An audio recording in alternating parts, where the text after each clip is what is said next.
Өмірден өтіп, жұмаққа жетіп, жайланғандар қаншама. Анасын сағынғандарға арнайы сағыныш басатын жырым. Келмесіне кім қияды анасын, түс көргендей болып пенде қаласың. Анаң ғана мәңгі өмір сүрердей жаулайды екен перзентінің санасын. Мейлі анаң 100-ден асып кетсе де, кәрілігі қуып жүріп жетсе де, перзент үшін қартаймайды анасы, қиындықпен сынақтардан өтсе де. Асыл ана, жүзің нұрлы күн едің, шаңырақтың мерекесі гүл едің, сабырлы едің, қадамы бар салмақты, мейірімге бөлеуші едің жан жақты.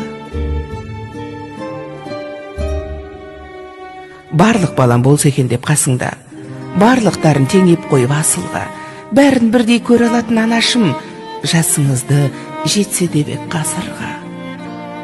Тазалықты сүйген еді жанындай, таза жүрек қалай тұрсын сағынбай. Сағынамыз, езеуреген кезіңді жүр алмаймыз, бұл тағдырға бағынбай. Кеттің ана, жұмағыңа білеміз, дұға тілеп еске алып жүреміз. Ақжаулығың исіңізді сіңдірген, соны иіскеп аңсап кейде жүреміз. Даусың сенің естілгенде жібідік, сол даусыңды іздеп жаным түңілдік. Жадыраған жаның жаздай көрінген жансыз бейне суретіңе үңілдік. Жап-жарық ай, сендей сұлу болмаған, ұнамай тұр бұл тыныштық орнаған. Өзің барда шолдаған немерең тып-тыныш боп, есейгендей таң қалам.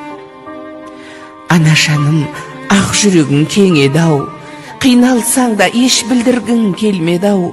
Сіздей мықты бола алмаймыз, анашым, жоқ дегенге бала жүрек сенбеді-ау. Жаным, анам, жалған өмір мәңгі емес, пәк жүзіңдей елестеді таңғы елес.